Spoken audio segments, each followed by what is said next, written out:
வணக்கம் உறவுகளே. இன்றைக்கு ஏப்ரல் 26, 2026. வாஷிங்டனோட அரசியல் இதயமே இன்றைக்கு ஒரு மிகப்பெரிய அதிர்ச்சியில உறைந்து போயிருக்கு.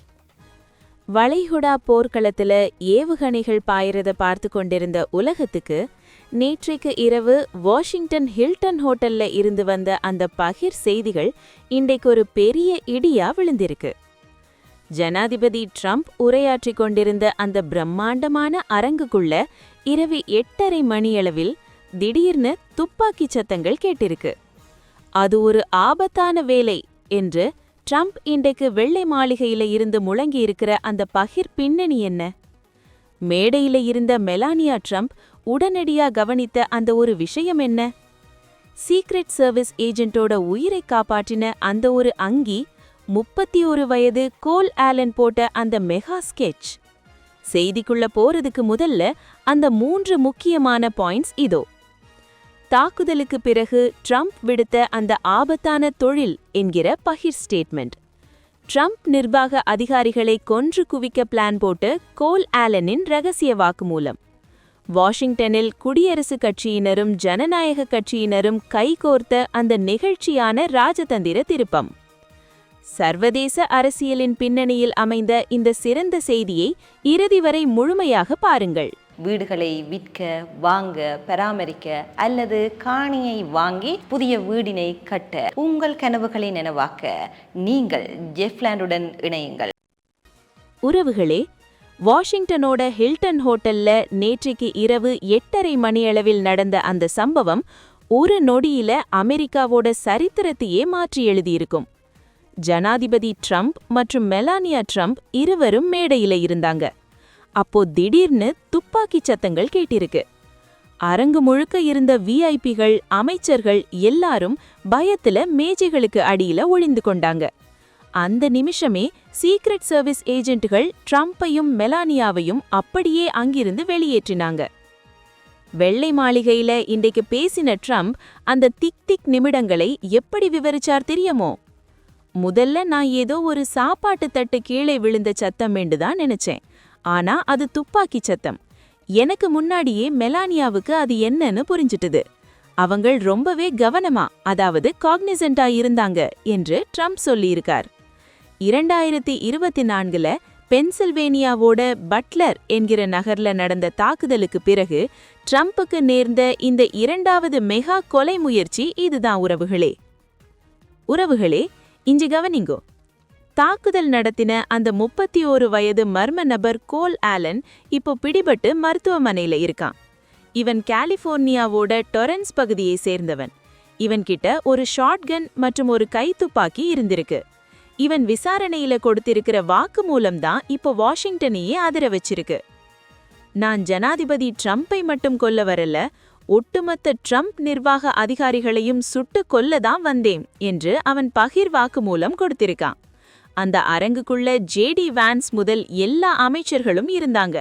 அதனால ஒரு பெரிய இரத்த களரியை ஏற்படுத்த அவன் பிளான் போட்டிருக்கான் உறவுகளே. ஆனா ட்ரம்ப் சொல்ற மாதிரி அவன் அந்த அரங்குக்குள்ள நுழையிறதுக்கு முன்னாடியே சீக்ரெட் சர்வீஸ் அவனை தடுத்து நிறுத்திட்டாங்க. இந்த தாக்குதல்ல ஒரு சீக்ரெட் சர்வீஸ் ஏஜென்ட் மேல துப்பாக்கி சூடு நடந்திருக்கு. ஆனா அவர் இன்றைக்கு உயிரோட இருக்கிறதுக்கு காரணம் அவர் போட்டிருந்த அந்த பலமான குண்டு துளைக்காத அங்கிதான். மிகவும் நெருக்கமான துளவில இருந்து ஒரு சக்தி வாய்ந்த துப்பாக்கியால அவன் அந்த வீரரை சுட்டிருக்கான். ஆனா அந்த அங்கி தனது வேலையை சரியா செஞ்சிருக்கு என்று ட்ரம்ப் அந்த வீரரை பாராட்டியிருக்கார். அரசியல் மற்றும் இராணுவ ஆய்வாளர்களின் கணிப்புப்படி பார்த்தா அந்த சோதனை சாவடியில ஆலனை தடுத்திருக்காட்டி அவன் நேரா ட்ரம்பை நோக்கி பாய்ந்திருப்பான். அந்த வீரரோட துணிச்சலை ட்ரம்ப் இன்றைக்கு வெள்ளை மாளிகையில இருந்து வெகுவா பாராட்டியிருக்கார். செய்தியாளர்கள் கேட்ட ஒரு கேள்விக்கு ட்ரம்ப் கொடுத்த அந்த பதில் தான் இப்போ ட்ரெண்டிங் ஆகியிருக்கு. உங்கள் உயிருக்கு ஆபத்து இருக்குன்னு பயப்படுறீங்களா என்று கேட்டப்போ, இது ஒரு ஆபத்தான வேலை என்று ட்ரம்ப் ரொம்பவே கூலா பதிலளிச்சிருக்கார். அது மட்டுமில்ல உறவுகளே, நம்ம கருத்து வேறுபாடுகளை தீர்த்து கொள்ளணும் என்று ட்ரம்ப் ஒரு முதிர்ச்சியான கருத்தை சொல்லியிருக்கார். வளைகுடா யுத்தம், உக்ரைன் பிரச்சனை என்று உலகம் ஒரு பக்கம் கொதிச்சு கொண்டிருக்கிற நேரத்துல ட்ரம்ப் இப்படி ஒரு சமாதானமான பேச்சை முன்வைப்பது ஒரு பெரிய ராஜதந்திர நகர்வா பார்க்கப்படுது.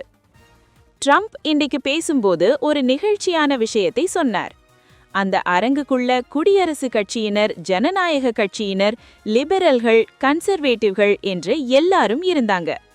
ஆனா அந்த துப்பாக்கி சூடு நடந்தப்போ அங்கு இருந்த எல்லாரும் ஒருத்தருக்கொருத்தர் உதவி இருக்காங்க. The total room was United என்று ட்ரம்ப் சொல்லி இருக்கிறது வாஷிங்டனோட அரசியல் பிளவை சற்று குறைச்சிருக்கு. உறவுகளே, இதுல இருக்கிற ஆகப்பெரிய பகிர் செய்தி என்னவென்றால், இந்த தாக்குதலுக்கு பயந்து நாங்கள் எங்களது நிகழ்ச்சிகளை நிறுத்த மாட்டோம் என்று ட்ரம்ப் சொல்லியிருக்கார். அடுத்த 30 நாட்களுக்குள்ள இதே செய்தியாளர்கள் கூட்டத்தை மீண்டும் நடத்த போறதாவும், இந்த தடவை அதை இன்னும் பாதுகாப்பா நடத்துவோம் என்று அவர் சவால் விட்டிருக்கார். அமெரிக்க அட்டர்னி ஜெனரல் டாட் பிளான்ச் மற்றும் FBI இயக்குனர் கேஷ் பட்டேல் ஆகியோர் இப்போ இந்த விசாரணையை தீவிரமாக்கியிருக்காங்க.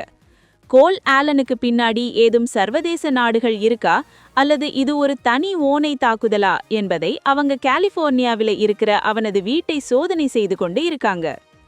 சர்வதேச ஊடகங்கள் கூறுவதுபடி ட்ரம்ப் மீதான இந்த தாக்குதல் முயற்சி உலக அரசியல்ல ஒரு பெரிய தாக்கத்தை ஏற்படுத்த போகுது. பேச்சுரிமைக்காக அர்ப்பணிக்கப்பட்ட ஒரு மாநாட்டில் இப்படி ஒரு தாக்குதல் நடந்தது துரதிர்ஷ்டவசமானது என்று செய்தியாளர் தலைவர் வெய்ஜியா ஜியாங் கவலை தெரிவிச்சிருக்கார். வளைகுடா யுத்த பதட்டத்துக்கு மத்தியில ட்ரம்ப் இப்போ இன்னும் பலமான பாதுகாப்பு வளையத்துக்குள்ள கொண்டு வரப்பட்டிருக்கார். ட்ரம்ப் இப்போ தனது இரும்பு ராஜதந்திரத்தை மாற்ற போறாரா அல்லது இந்த சம்பவத்துக்கு பிறகு இன்னும் ஆக்கிரோஷமா செயல்படுவாரா? உறவுகளே, ஜனாதிபதி பதவி ஒரு ஆபத்தான வேலை என்று ட்ரம்ப் கூறியிருப்பதையும், துப்பாக்கி சூடு முயற்சிக்கு மத்தியிலும் அவர் அமைதி மற்றும் ஒற்றுமையை பற்றி பேசுவதையும் நீங்கள் எப்படி பார்க்கிறீர்கள்? இது ட்ரம்பின் ராஜதந்திர திறமைக்கு கிடைத்த ஒரு வெற்றியா அல்லது அமெரிக்காவின் உள்நாட்டு பாதுகாப்பு துறையில் ஏற்பட்ட ஒரு பெரிய தோல்வியா? உங்களது ஆழமான அரசியல் மற்றும் பாதுகாப்பு பார்வையை மறக்காமல் கீழே கமெண்டில் சொல்லுங்கள். வாஷிங்டன் மற்றும் வளைகுடா போர்க்களத்தில் இருந்து வர்ற ஒவ்வொரு அதிரடி மாற்றங்களையும் நாங்கள் உடனுக்குடன் உங்களுக்கு தருகிறோம். இணையத்தால் இணைவோம், இந்த யுகத்தை வெல்வோம். உடனுக்குடன் செய்திகளை முதலில் தமிழில் நாங்கள்தான் கொடுக்கிறோம். எமது டியூப் தமிழ் 24/7 பக்கத்தை பின்தொடருங்கள். நன்றி, வணக்கம். வீடுகளை விற்க, வாங்க, பராமரிக்க அல்லது காணியை வாங்கி புதிய வீடினை கட்ட எங்களோடு நீங்கள் இணையுங்கள். பல வீடுகளை விற்ற அனுபவத்துடன் தரமான சேவையினை நாங்கள் வழங்கிக் கொண்டிருக்கின்றோம். உங்கள் கனவுகளை நனவாக்க நீங்கள் ஜெஃப்லாண்டுடன் இணையுங்கள்.